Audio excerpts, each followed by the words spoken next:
Hello बच्चों, welcome back to my channel. हम पढ़ रहे हैं fundamental of radiology and imaging, जिसमें हम पढ़ रहे हैं बेसिक रेडिएशन फिजिक्स। आज के सेशन में हम यूनिट और मेजरमेंट को ही कंटिन्यू करते हुए पढ़ेंगे सिग्निफिकेंट फिगर्स, एरर्स। मेजरमेंट है वो रेफर करती है to the comparison of an unknown quantity with a known quantity. अगर हम किसी नोन क्वांटिटी को किसी अननोन क्वांटिटी के साथ कंपेयर करते हैं तो वो हमें बताएगा मेजरमेंट को। अब जो रिजल्ट होता है मेजरमेंट का वो हमें बताएगा एक न्यूमेरिकल वैल्यू और साथ में होगा एक सर्टेन यूनिट। अब जो न्यूमेरिकल वैल्यू है वो क्या होती है, जैसे 1 2 3 30 40 100 200, ये होती है न्यूमेरिकल वैल्यू। इससे कुछ भी आ सकता है। और जो यूनिट होता है वो क्या रेफर करता है, वो रेफर करता है कि जो मेजरमेंट हम ले रहे हैं वो किसी लेंथ की है, किसी मास की है, कैपेसिटी की है जिसको हम वॉल्यूम भी बोलते हैं, या फिर किसी टेम्परेचर की है। अब जो एसआई यूनिट है उसके कुछ स्टैंडर्ड प्रीफिक्सेस भी होते हैं। जैसे कोई बड़ी वैल्यू को मेजर करना है या किसी बड़ी चीज को मेजर करना है तो हमें बड़ी वैल्यू चाहिए होगी, और या फिर अगर कोई छोटी चीज को हमने मेजर करना है तो हमें छोटे प्रीफिक्सेस चाहिए होंगे। अब जो बड़े प्रीफिक्सेस है उनको हम मल्टीपल्स कह देते हैं। अब जो छोटे प्रीफिक्सेस है उनको हम कह देंगे फ्रैक्शंस। अब जो मल्टीपल्स है वो आए जाएंगे जैसे deca, hecta, kilo, mega, giga, tera, peta, exa, zetta, yotta. अब जो डेका है उसकी वैल्यू होती है 10, हेक्टो की 10⁻²।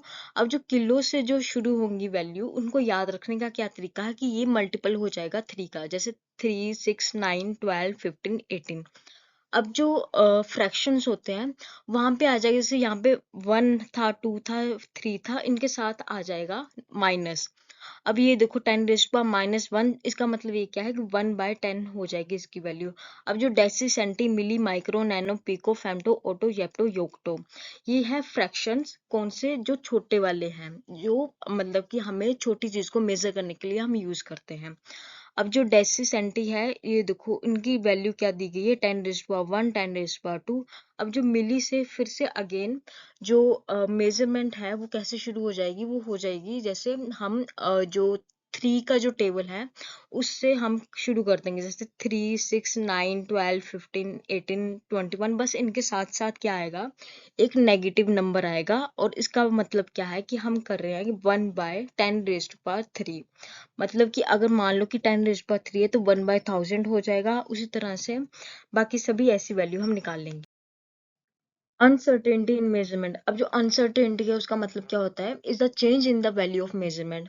अगर किसी वैल्यू में कोई चेंज आ रहा है और ये किस वजह से चेंज होगा, इन्वायरमेंटल फैक्टर या फिर ह्यूमन एरर की वजह से, तो वो हो जाएगी अनसर्टेनिटी इन द मेजरमेंट। अब ये अनसर्टेनिटी क्या होती है, ये एक रेंज होती है वैल्यू की, जो कि हम मान लेते हैं कि जो हमारी जो ट्रू वैल्यू है वो इसी रेंज के बीच में कहीं लाई करेगी। अब जो मेजर्ड वैल्यू होती है उसको हम रिप्रेजेंट करते हैं कुछ नोटेशन के साथ, जैसे कि प्लस माइनस अनसर्टेनिटी। जैसे अगर हम बात करें हाइजेनबर्ग अनसर्टेनिटी प्रिंसिपल की, तो ये हमें क्या बताता है कि हम सेम टाइम पर हम पोजीशन और मोमेंटम है उसको साथ साथ हम एक्यूरेट वैल्यू नहीं बता सकते। तो अगर हम इसकी वैल्यू को देखें तो delta x into delta P is greater than या इक्वल टू h/4 पाई। तो ये देखो जो मतलब कि ये जो वैल्यू है, जैसे ये है ग्रेटर देन और नेगेटिव जो वैल्यू है, ये आ जाएगी हमारी नोटेशन ऑफ अनसर्टेनिटी।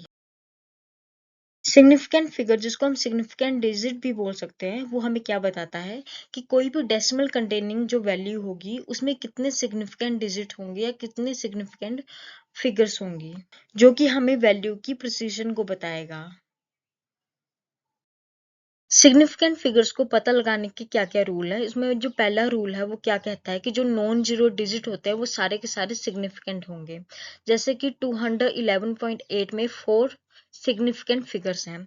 अब सेकंड रूल है वो क्या कहता है कि जितने भी जीरो फाउंड होंगी किसी नॉन जीरो डिजिट्स के बीच में, वो सारी की सारी सिग्निफिकेंट ही कंसीडर होंगी। जैसे कि अगर हम एग्जांपल लें तो ये है 20,007, तो जो 2 और जो 7 है उसके बीच में 3 सिग्निफिकेंट, सॉरी 3 जीरोस हैं, तो यहाँ पे जो सिग्निफिकेंट फिगर्स होंगे वो टोटल होंगे 5।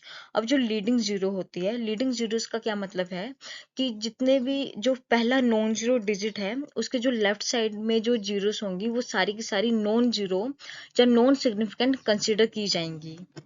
जैसे अगर हम एग्जांपल ले तो ये 0.0085, तो इसमें सिर्फ दो ही सिग्निफिकेंट कंसीडर किए जाएंगे, सिग्निफिकेंट फिगर को हम कंसीडर करेंगे। अब जो फोर्थ रूल है वो क्या कहता है कि जो ट्रेलिंग जीरो होती है for a whole number that end with a decimal point, वो सारी की सारी सिग्निफिकेंट होगी। अगर हम एग्जांपल ले 320 का, और तो ये पॉइंट के साथ एंड हो रहा है, तो यहाँ पे तीन सिग्निफिकेंट फिगर होंगी।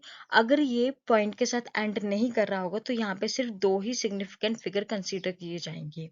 अब जो ट्रेलिंग जीरो होती है to the right of the decimal place are significant, इसका क्या मतलब है कि जैसे 12.000 है, तो यहाँ पे पांच सिग्निफिकेंट फिगर्स कंसीडर किए जाएंगी। Since the zeros after the decimal place have been measured to be zeros, indicating they are as significant as any other non zero digit. तो यहाँ पे जैसे ये देखो, ये यहाँ पे 12.00 है, तो यहाँ पे पांच सिग्निफिकेंट कंसीडर किए जाएंगे, तो इसमें जो तीन जीरो हैं वो भी सिग्निफिकेंट फिगर ही कंसीडर किए जाएंगी। जो एग्जैक्ट नंबर होते हैं जैसे कि यूलर्स नंबर, जिसको हम ई से रिप्रेजेंट करते हैं, और पाई, पाई को इस तरह से रिप्रेजेंट करते हैं। तो जो पाई की वैल्यू होती है वो होती है 22/7। तो जब हम इसको डिवाइड करते हैं तो कुछ वैल्यू इस तरह से आती है 3.14, और इसके अलावा और भी वैल्यूज होती हैं, पर हम इसको यही कंसिडर कर लेते हैं 3.14।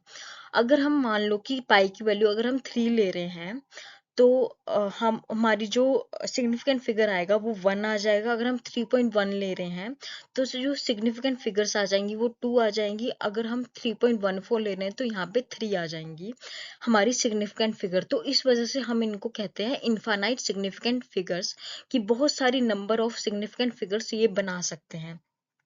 अगर हम बात करें सेवंथ जो रूल है, उसमें जो साइंटिफिक नोटेशन होती है जैसे कि a इंटू 10⁻⁴, तो उसमें जैसे 4500 की बात करें तो ये भी जो infinite number of significant figures ही बनाएगा।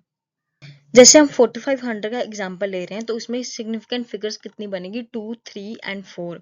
तो ये कैसे कैसे बनेगी, जैसे अगर हम 4.5 इंटू 10⁻³ ले रहे हैं, जो जो 10⁻³ है ये सिग्निफिकेंट फिगर्स में कंसिडर नहीं किया जाएगा। जैसे 4.5 है तो यहाँ पे 2 सिग्निफिकेंट फिगर्स आ जाएंगी। 4.50 है तो यहाँ पे 3 सिग्निफिकेंट फिगर आ जाएंगी। अगर 4.500 है तो यहाँ पे 4 सिग्निफिकेंट फिगर्स आ जाएंगी। अगर हमने वैल्यूज को राउंडेड ऑफ करना है तो उसके कुछ रूल्स हैं, और ये रूल्स याद रखना बहुत ज्यादा जरूरी है, क्योंकि इस तरह से क्वेश्चन पूछा जा सकता है कि जैसे ये देखो 33.742 है, तो उसको अगर हमने तीन सिग्निफिकेंट फिगर्स तक अगर हमने राउंडेड ऑफ करना है तो वो कैसे करेंगे, तो वो हम कुछ रूल्स के थ्रू करेंगे। तो हम रूल से एक बार देख लेते हैं।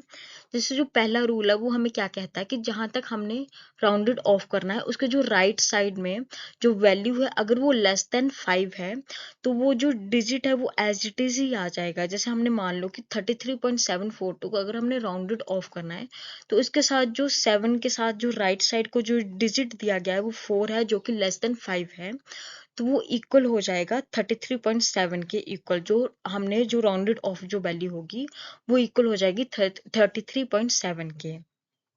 अब जो सेकंड रूल है वो क्या कहता है कि अगर हमने राउंडेड ऑफ करना है और उसके साथ में जो राइट साइड जो वैल्यू दी गई है वो 5 से ग्रेटर है, तो वहां पे एक बढ़ा के हम उसको मतलब कि राउंडेड ऑफ करेंगे। जैसे 2.8763 है, तो हमने जो राउंडेड ऑफ करना है वो हमने करना है 2.87 तक करना है। तो इसके साथ जो वैल्यू दी गई है राइट साइड पे, जैसे 6 दिया गया है जो कि ग्रेटर है 5 से, तो यहाँ पे हम +1 कर देंगे, 7 + 1, तो वहां पे बन जाएगा 2.88। अच्छा, अगर के ऐसा केस आ जाए कि जो वैल्यू है वो 5 के इक्वल है, तो वहां पे आ जाएगा हमारा ऑड और इवन का केस।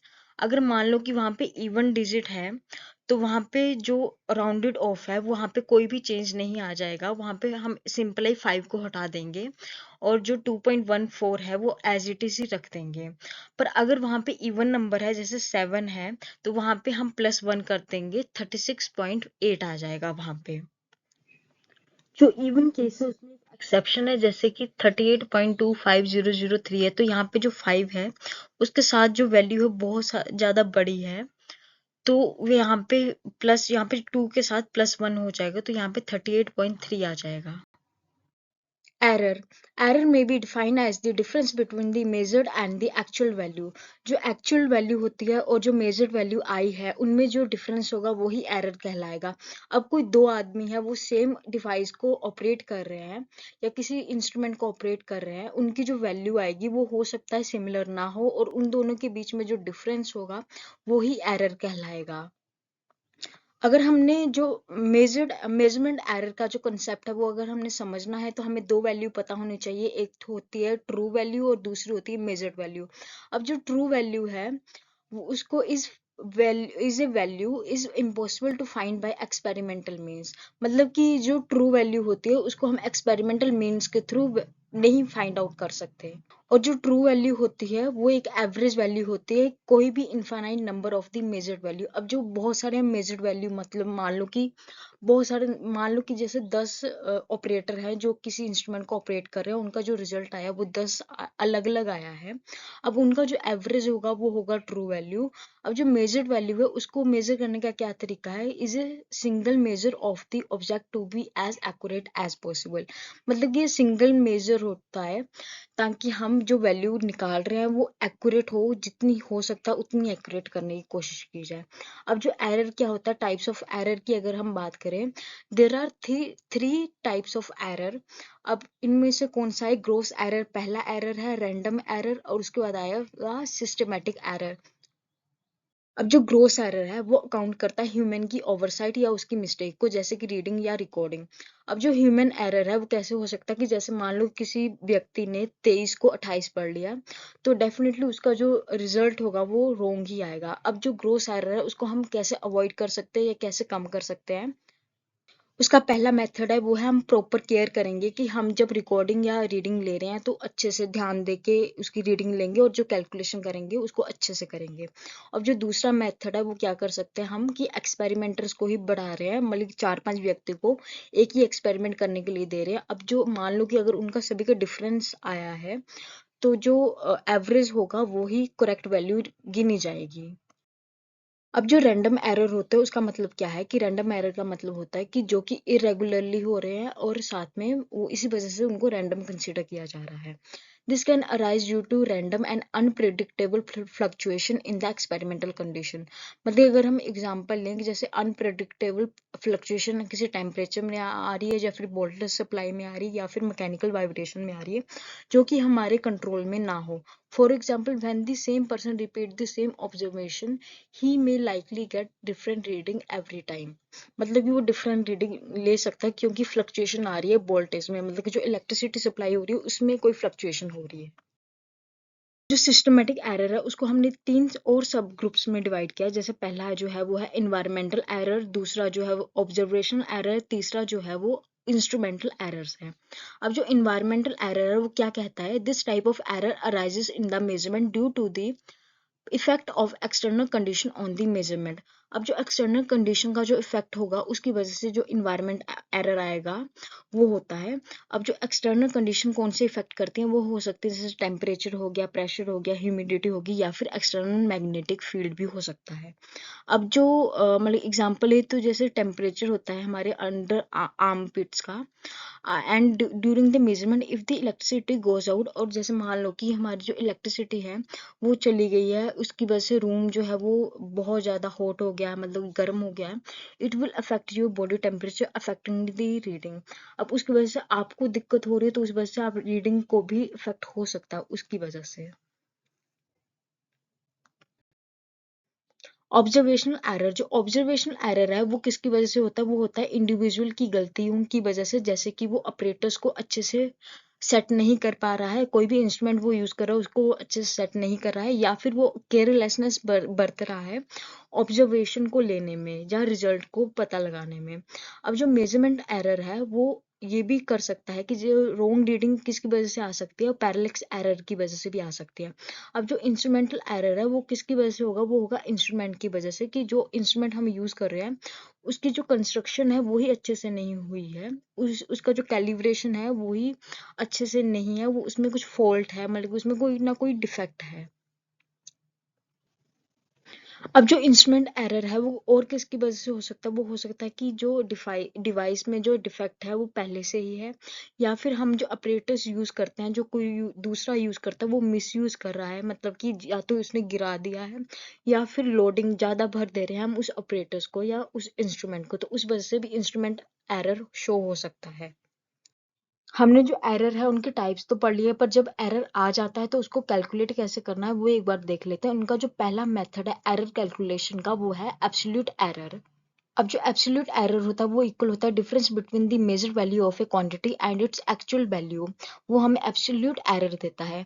अब जो ये क्या कहता है कि हम सिंपलाई डिफरेंस ले लेंगे मेजर्ड वैल्यू का विद किसके साथ, एक्चुअल वैल्यू के साथ। अब जो बी ए है यहाँ पे वो हमें बता रहा है मेजर्ड वैल्यू, और जो बी है वो हमें एक्चुअल वैल्यू बता रहा है। अब जो वेरिएशन होते हैं एक्चुअल वैल्यू और जो मेजर्ड वैल्यू है वो हमें एब्सोल्यूट एरर बताता है। अब जो परसेंटेज एरर होती है, जो दूसरा एरर कैलकुलेशन करने का तरीका वो है परसेंटेज एरर। जो परसेंटेज एरर हम कैसे निकाल सकते हैं, एब्सोल्यूट एरर जो होता है उसको हम जब ट्रू वैल्यू के साथ डिवाइड कर देंगे और उसका हम मल्टीप्लिकेशन करवाएंगे 100 के साथ, तो वो हमें देगा परसेंटेज एरर। अब ये क्या बताने में हमारी हेल्प करता है कि ये बताता है कि कितना एक्यूरेट है measured value with respect to true value, कि जो ट्रू वैल्यू है उसके संदर्भ में जो मेजर्ड वैल्यू है वो कितनी सही है, वो हमें बताएगा परसेंटेज एरर। अब जो रिलेटिव एरर होता है उसमें हम एब्सोल्यूट एरर जो होता है उसका हम रेशो ले लेते हैं किसके साथ, एक्चुअल वैल्यू के साथ।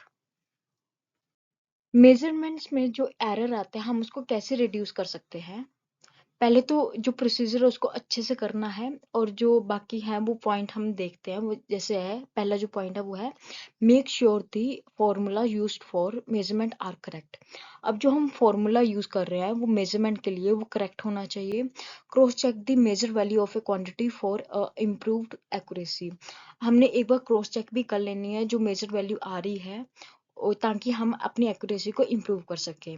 अब जो थर्ड है वो use the instrument that has the highest precision, मतलब इंस्ट्रूमेंट में कोई गलती नहीं होनी चाहिए, इंस्ट्रूमेंट भी आपका करेक्ट होना चाहिए। अब जो फोर्थ है, it is suggested to pilot test measuring instrument for better accuracy. एक बार हम दोबारा टेस्ट कर लेंगे ताकि हमारी बेटर एक्यूरेसी के लिए।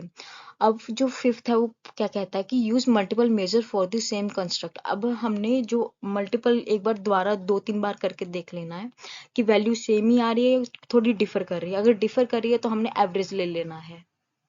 और जो मेजरमेंट्स जो लेनी है वो कंट्रोल कंडीशन में लेनी है, जैसे कि प्रेशर हो गया, टेम्परेचर हो गया, वो हमने कंट्रोल कंडीशन में रखना है, ज्यादा या कम नहीं करना है। Thank you. आज का हमारा सेशन यहीं पे खत्म होता है। अगर आप मेरे वीडियोस को पसंद करते हैं और मेरे चैनल पर पहली बार आए हैं तो वीडियो को लाइक भी कर दीजिएगा और साथ में मेरे चैनल को सब्सक्राइब भी कर दीजिएगा।